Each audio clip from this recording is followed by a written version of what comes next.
It is common knowledge today that people mainly think on two levels: verbally in words and non-verbally mainly in pictures. When people think verbally, they utter words in their mind and assemble them to form sentences. People think at the same speed they speak aloud, which is up to 200 words a minute. Non-verbal, that is thinking in pictures, is much faster. There is no need to wonder about the old adage, "A picture is worth 1,000 words." Word thinking is linear and sequential, like when you speak.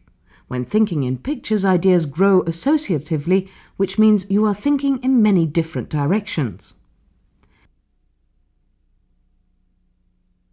People think more or less with both methods. A dyslexic usually thinks non-verbally. Their mental pictures are similar to three-dimensional virtual films, which can be produced by computers nowadays. Dyslexics don't need this technology. For them, the cinema inside is real and alive, and not just an illusion. Visual thinkers can let their imagination run wild in the realm of their fantastic imaginations. They can play with it, change it, move it, or take a walk in it. And this is where you can find the great talent of dyslexics. They can experience their imagination as reality.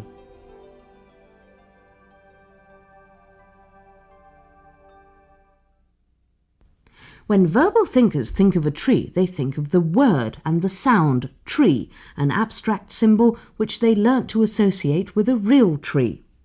Dyslexics, however, imagine a real living tree. They can look at it from all sides and perceive it in its entirety.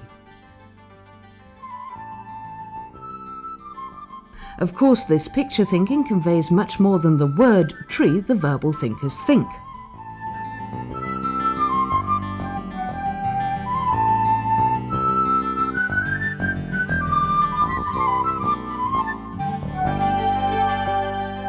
Dyslexics find their versatile world of imagery very pleasant, real and positive.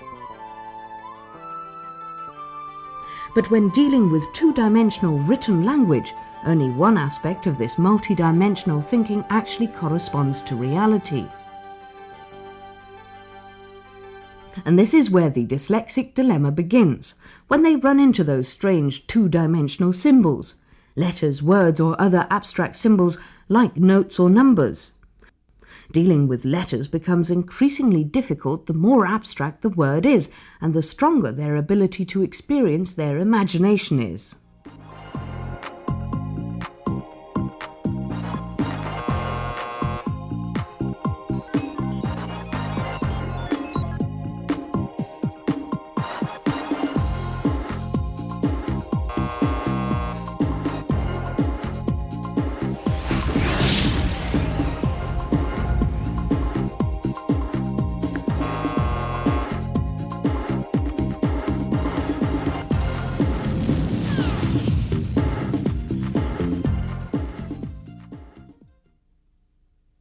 Because a dyslexic is not able to match a symbol of an abstract word like put, is or was with a mental image, he gets confused about the blank picture. Because of his highly developed three-dimensional perception, a dyslexic does not try to grasp the word as a symbol, but instead as an object.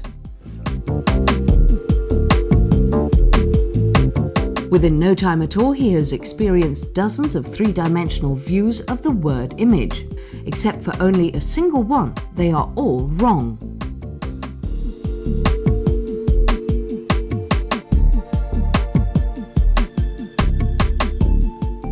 The result?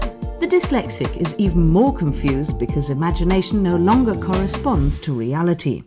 His imagination perceives something his eyes don't.